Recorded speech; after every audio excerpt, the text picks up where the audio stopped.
Podcast livre Ma douce Eugénie de Maud Viotti. Présentation du roman. Le titre en VO du roman est Ma douce Eugénie.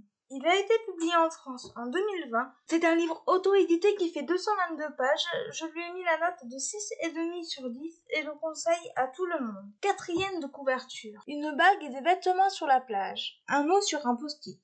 Voilà tout ce qu'a laissé Soline avant son rendez-vous avec la fin.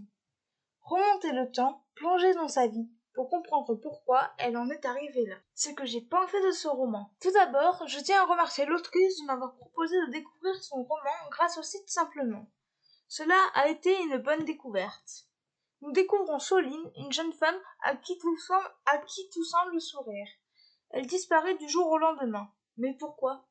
Les personnages sont attachants, notamment l'héroïne.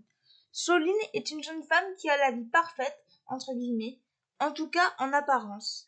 Elle a un mari aimant qu'elle connaît depuis toujours. Nous la voyons à travers des flashbacks ou son journal intime. Elle est assez fragile. Joris, le mari de Soline, n'a pas eu une vie facile. Il veut avoir le contrôle sur tout et notamment sa femme. Aurait-il des choses à cacher? Olivia, la meilleure amie de Soline, qui est surnommée Cocota, veut à tout prix savoir ce qu'il s'est passé. C'est une amie en or. La mère de l'héroïne est malsaine, horrible et dénigre sa fille. On a envie de la frapper. L'écriture de l'autrice est incisive avec des phrases courtes, ce qui apporte du dynamisme au récit. L'intrigue est prenante, on a envie de tourner les pages et de connaître le dénouement de l'histoire. Des thèmes forts sont traités, comme le désir d'enfant alors que l'autre conjoint ne le souhaite pas, la disparition volontaire, le deuil, etc. La fin clôt bien le récit. Par contre, j'ai noté des petites longueurs, même si le livre est court, 222 pages. En bref, une bonne lecture.